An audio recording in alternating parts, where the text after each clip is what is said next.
नमस्कार दोस्तों, मेरे नाम है शेखर और स्वागत है आप सभी का हमारे यूट्यूब चैनल शिखर स्टडी पॉइंट पर। दोस्तों, इस वीडियो में हम देखने वाले हैं घटना चक्र, लूसेंट और एनसीईआरटी के महत्वपूर्ण प्रश्नों को। तो चलिए दोस्तों, वीडियो की शुरुआत करते हैं। सभी परीक्षाओं के लिए दोस्तों ये महत्वपूर्ण है और इनमें उन प्रश्नों को लिया गया है जो किसी न किसी एग्जाम में पूछे जा चुके हैं, इसलिए दोस्तों ये महत्वपूर्ण है। पहला प्रश्न दोस्तों ये है आपके सामने। महत्वपूर्ण अनुच्छेद दोस्तों यहाँ पर दिए हुए हैं और ये आपको यहाँ पर बताना है इनमें कौन सा एक सही सुमेलित नहीं है। मौलिक अधिकार अनुच्छेद, अस्पृश्यता का अंत अनुच्छेद 17। दोस्तों कई बार एक नंबर के लिए ये भी पूछा जा चुका है कि अस्पृश्यता का अंत भारतीय संविधान के किस अनुच्छेद में, एक नंबर के लिए दोस्तों ये भी कई बार पूछा जा चुका है। तो दोस्तों अस्पृश्यता का अंत अनुच्छेद 17 में है, बिल्कुल सही है। गिरफ्तारी एवं निरोध के विरुद्ध संरक्षण दोस्तों ये यहाँ पर गलत दिया हुआ है, तो इसका सही उत्तर हो जाएगा ऑप्शन नंबर बी। यहाँ पर दोस्तों होगा गिरफ्तारी एवं निरोध के विरुद्ध संरक्षण दोस्तों ये है अनुच्छेद 22 में। बाकी धर्म की स्वतंत्रता अनुच्छेद 25 दोस्तों बिल्कुल सही है। अल्पसंख्यकों के हितों का संरक्षण अनुच्छेद 29 दोस्तों ये भी सही है, यहाँ पर होगा अनुच्छेद 22। तो अनुच्छेद 23 में क्या है? अनुच्छेद 23 में है दोस्तों बलात् श्रम निषेध। तो ये आपको याद रखना है, बलात् श्रम निषेध है दोस्तों अनुच्छेद 23 में। बहुत ज़्यादा महत्वपूर्ण अनुच्छेद 23 भी, ये आपको याद रखना है। तो इसका सही उत्तर हो जाएगा ऑप्शन नंबर बी। अगला प्रश्न है, भाषाई आधार पर राज्यों का पुनर्गठन किस वर्ष में किया गया था? बहुत ज़्यादा दोस्तों एग्जाम में ये प्रश्न पूछा जाता है और सीधे सीधे दोस्तों ये प्रश्न आपको देखने को मिलेगा। तो इसका सही उत्तर हो जाए तो 1956 में, ये आपको याद रखना है। राज्य पुनर्गठन अधिनियम 1956 द्वारा भाषाई आधार पर राज्यों का पुनर्गठन दोस्तों किया गया था। कब? 1956 में। और भाषा के आधार पर सर्वप्रथम दोस्तों आंध्र प्रदेश का गठन हुआ था 1953 में, ये भी आपको पता है। तो इसका सही उत्तर हो जाएगा 1956।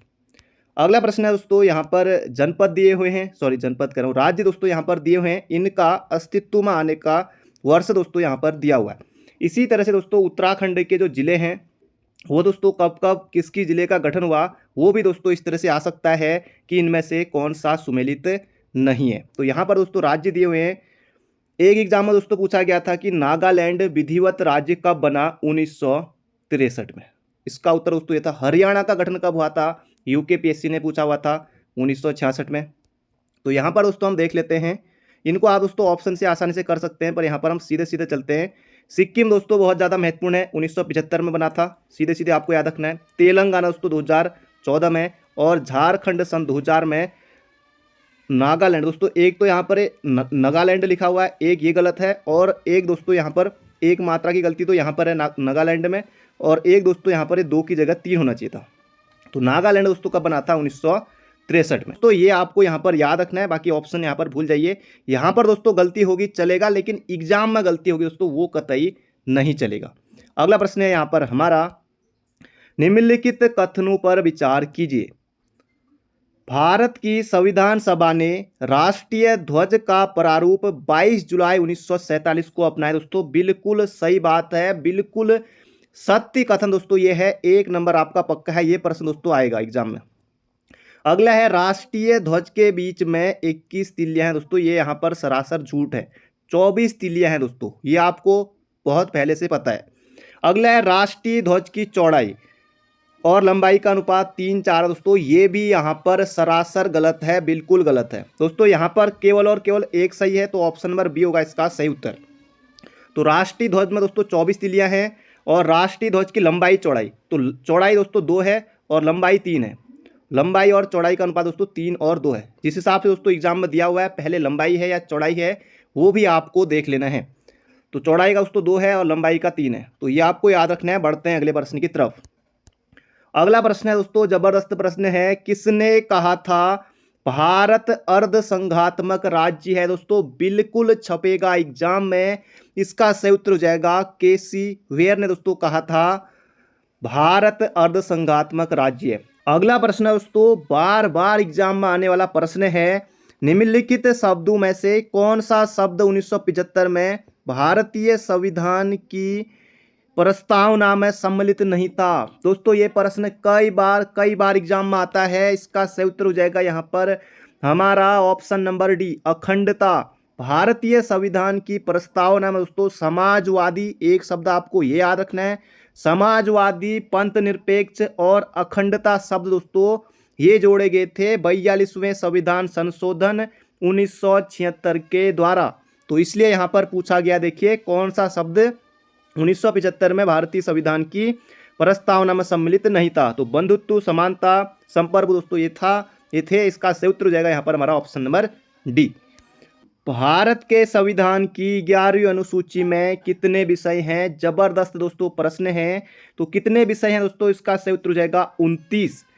संविधान के 11वीं अनुसूची दोस्तों 73वें संविधान संशोधन 1992 के द्वारा दोस्तों इसे जोड़ा गया था और इसमें दोस्तों 29 विषय हैं, जिन पर दोस्तों पंचायतों को कानून बनाने की शक्ति दोस्तों इस पर दी गई है। अगला प्रश्न है, भूमि सुधार के विषयों के अंतर्गत है। दोस्तों भूमि सुधार किस विषय में आएगा? संघ सूची, समवर्ती सूची या राज्य सूची? तो जल्दी से आपको बताना है दोस्तों, भूमि सुधार है दोस्तों ये राज्य सूची का विषय है। तो ये दोस्तों प्रश्न एग्जाम में बिल्कुल आ सकता है, बहुत ज़्यादा महत्वपूर्ण है। भूमि सुधार दोस्तों राज्य सूची का विषय है। पंचायती राज दोस्तों, इससे पहले वाला प्रश्न अभी हमने देखा था, पंचायती राज दोस्तों ये भी राज्य सूची का ही विषय है, इसे भी लगे हाथ याद रखिए। अगला प्रश्न है, केंद्र में द्वैध शासन किस अधिनियम के अंतर्गत स्थापित किया गया? जबरदस्त दोस्तों प्रश्न है। इसका सही उत्तर हो जाएगा भारत सरकार अधिनियम 1935 के द्वारा केंद्र में द्वैध शासन स्थापित दोस्तों किया गया था, ये आपको याद रखना है। बढ़ते हैं अगले प्रश्न की तरफ। अगला प्रश्न दोस्तों, भारत का संविधान निम्नलिखित अनुच्छेदों में से किस एक के अंतर्गत एक निर्वाचन आयोग का प्रावधान करता है? दोस्तों निर्वाचन आयोग किस अनुच्छेद में है? तो अनुच्छेद 324 के अंतर्गत। अगर दोस्तों भाग आएगा तब आप बताएंगे संविधान के भाग 15 में, और अनुच्छेद 324 से लेकर दोस्तों 329 तक बताया गया है निर्वाचन आयोग के बारे में। अगला प्रश्न है, ई व्यापार, ई कॉमर्स का अर्थ है। जबरदस्त दोस्तों प्रश्न है। निर्यात व्यापार, यूरोपीय देशों से व्यापार, इंटरनेट पर व्यापार। दोस्तों ये हो जाएगा यहाँ पर हमारा इंटरनेट पर व्यापार, ई कॉमर्स, ई व्यापार। तो दोस्तों ये बिल्कुल आपको याद रखना है। बढ़ते हैं अगले प्रश्न की तरफ। अगला प्रश्न दोस्तों, कोई ना कोई दिवस दोस्तों एग्जाम में जरूर से आएगा। जैसे यहाँ पर है, विश्व उपभोक्ता अधिकार दिवस मनाया जाता है। इसका सही उत्तर हो जाएगा दोस्तों 15 मार्च को। ये दोस्तों जैसे यहाँ पर 4 दिवस यहाँ पर दिए हुए हैं, इनमें से आ जाएगा कि निम्न में से कौन सा एक सही सुमेलित नहीं है। विश्व उपभोक्ता अधिकार दिवस 15 मार्च, विश्व पर्यटन दिवस 27 सितंबर अभी हाल ही में हुआ है, विश्व मानवाधिकार दिवस 10 दिसंबर, विश्व विरासत दिवस 18 अप्रैल। दोस्तों इस तरह से प्रश्न आ सकता है। प्रश्न कैसे भी आए आपको बिल्कुल सही करना होगा। अगला प्रश्न है, भारतीय पर्यटन के स्वर्ण त्रिभुज में सम्मिलित शहर हैं। तो ये आपको यहाँ पर बताना है दोस्तों कौन कौन से शहर भारतीय पर्यटन के स्वर्ण त्रिभुज में सम्मिलित है। दोस्तों सबसे पहले आएगा आगरा, आगरा के बाद दिल्ली, दिल्ली के बाद जयपुर। तो इसका सही उत्तर हो जाएगा यहाँ पर हमारा ऑप्शन नंबर ए। अगला प्रश्न है यहाँ पर हमारा, माल्थस के जनसंख्या सिद्धांत के अनुसार जनसंख्या में वृद्धि होती है। दोस्तों जनसंख्या का सिद्धांत किसने दिया था? ये दिया था माल्थस ने, ये आपको याद रखना है। तो माल्थस ने दोस्तों अपने जनसंख्या सिद्धांत में यह प्रतिपादित किया कि दोस्तों जो उत्पादन है वो तो अंकगणितीय क्रम में बढ़ता है। जैसे अंकगणितीय क्रम दोस्तों कैसे, जैसे 1 2 3 4 5 6 इस तरह से बढ़ता है, जबकि दोस्तों जनगणना जो है वो ज्यामितीय क्रम में, जनगणना में दोस्तों जनसंख्या में जो है वृद्धि होती है, जनसंख्या में वृद्धि होती है। जैसे ज्यामितीय क्रम बोले तो जैसे 1, 1 का दुगना 2, 2 का दुगना 4, 4 का 8, 8 का 16, 16 का 32, इसी तरह से दोस्तों ये आगे को बढ़ता जाएगा जनसंख्या, तो ज्यामितीय क्रम में। तो ये आपको याद रखना है, बहुत ज़्यादा महत्वपूर्ण है, आ सकता है एग्जाम में। अगला है, भारत में दूसरी सबसे बड़ी जनजाति कौन है? ये आपको यहाँ पर बताना है। तो पहले नंबर पर दोस्तों कौन है? भील है। भील के बाद दोस्तों कौन है? गौंड है दूसरे नंबर पर। तीसरे नंबर पर दोस्तों है संताल। तो इसका सही उत्तर हो जाएगा, दूसरे नंबर पर पूछा है तो दोस्तों इसका सही उत्तर हो जाएगा गौंड, ऑप्शन नंबर डी। अगला प्रश्न है, भारत में सबसे कम नगरीय जनसंख्या वाला राज्य है। जबरदस्त दोस्तों प्रश्न है और इसका सही उत्तर हो जाएगा दोस्तों सिक्किम। सिक्किम कब बना था दोस्तों? 1975 में। ये भी हमने अभी देखा था, ये भी आपको याद रखना है। और भारत में दोस्तों क्षेत्रफल के हिसाब से सबसे छोटा राज्य कौन सा है? वो है दोस्तों गोवा, गोवा वाले बीच पर। तो इसका सही उत्तर हो जाएगा दोस्तों सबसे कम नगरीय जनसंख्या वाला राज्य सिक्किम। अगला प्रश्न है, नेशनल प्लानिंग कमेटी का गठन किया गया। जबरदस्त प्रश्न है दोस्तों, बिल्कुल धांसू प्रश्न है। इसका सही उत्तर हो जाएगा दोस्तों यहाँ पर Subhash Chandra Bose. National planning committee का गठन दोस्तों सुभाष चंद्र बोस के निर्देशन पर किया गया था। लेकिन दोस्तों जो ये नेशनल प्लानिंग कमेटी है इसकी अध्यक्षता की थी पंडित जवाहरलाल नेहरू ने। तो अंतर है, तो इसका सही उत्तर हो जाएगा ऑप्शन नंबर सी। अगला प्रश्न है यहाँ पर हमारा, मेक इन इंडिया कार्यक्रम का लोगो है। तो दोस्तों इस तरह के प्रश्न भी एग्जाम में आ सकते हैं। तो मेक इन इंडिया कार्यक्रम का दोस्तों जो लोगो है वो है शेर। तो ये आपको याद रखना है। और मेक इन इंडिया कार्यक्रम दोस्तों ये कब हुआ था शुरू? 2014 में, 25 सितंबर 2014 को दोस्तों ये शुरू हुआ था। प्रधानमंत्री के द्वारा दोस्तों ये शुरू किया गया था। बढ़ते हैं अगले प्रश्न की तरफ। अगला प्रश्न है, भारत में कृषि आयकर लगाया जाता है किसके द्वारा?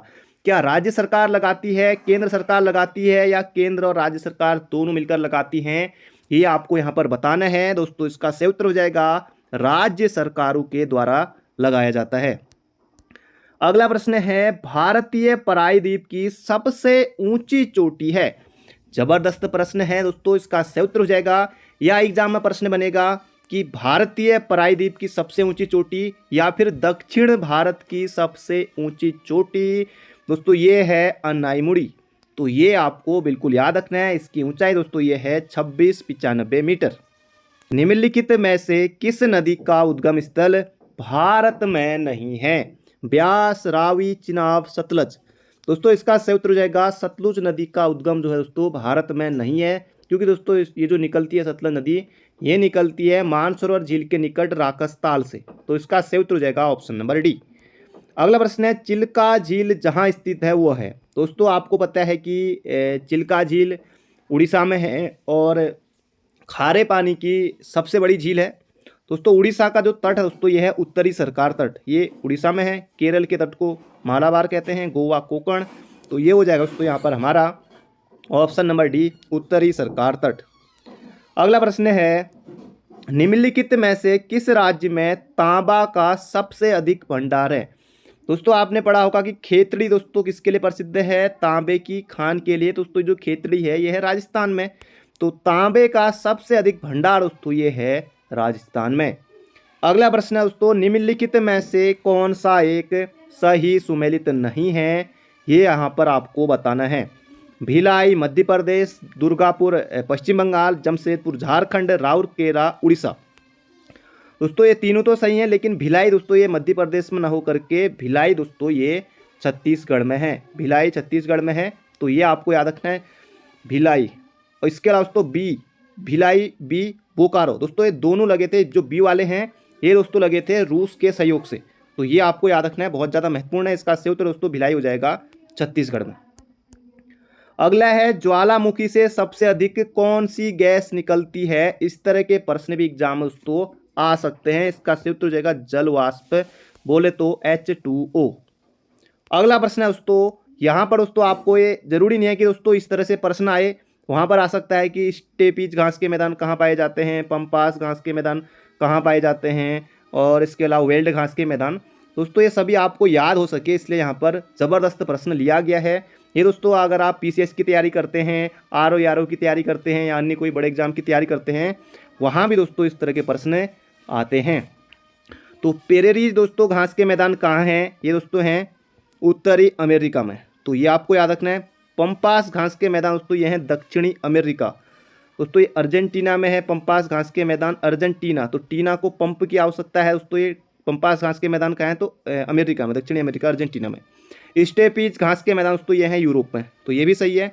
तो वेल्ड दोस्तों ये ऑस्ट्रेलिया ना हो करके वेल्ड घास के मैदान दोस्तों ये भी कहाँ हैं? ये हैं दोस्तों दक्षिण अफ्रीका में, दक्षिण अफ्रीका में।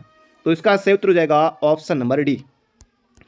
अगला है, श्री VR अम्बेडकर व गांधी जी के बीच एक समझौता हुआ था जो कहलाता दोस्तों पूना समझौता। पूना समझौता, पूना पैक्ट। पूना पैक्ट दोस्तों ये कब हुआ था? ये हुआ था 1932 में। 1932 में। पढ़ते हैं अगले प्रश्न की तरफ। अगला प्रश्न है, ग्रामीण स्थानीय शासन का पंचायती राज नामांकन किस भारतीय नेता के सुझाव का परिणाम था? सरदार वल्लभ भाई पटेल, पंडित जवाहरलाल नेहरू, महात्मा गांधी या राजेंद्र प्रसाद? दोस्तों इसका सही उत्तर हो जाएगा MK गांधी। महात्मा गांधी ने महसूस किया था कि गांव को न केवल आर्थिक रूप से बल्कि राजनीतिक एवं प्रशासनिक रूप से भी आत्मनिर्भर होना चाहिए। दोस्तों ये महात्मा गांधी का सपना था। अगला है, मुखौटा नृत्य का संबंध किस नृत्य शैली से? कुचिपुड़ी आंध्र प्रदेश, नागा नागालैंड, ओडिसी उड़ीसा, कथकली केरल, कथक यूपी?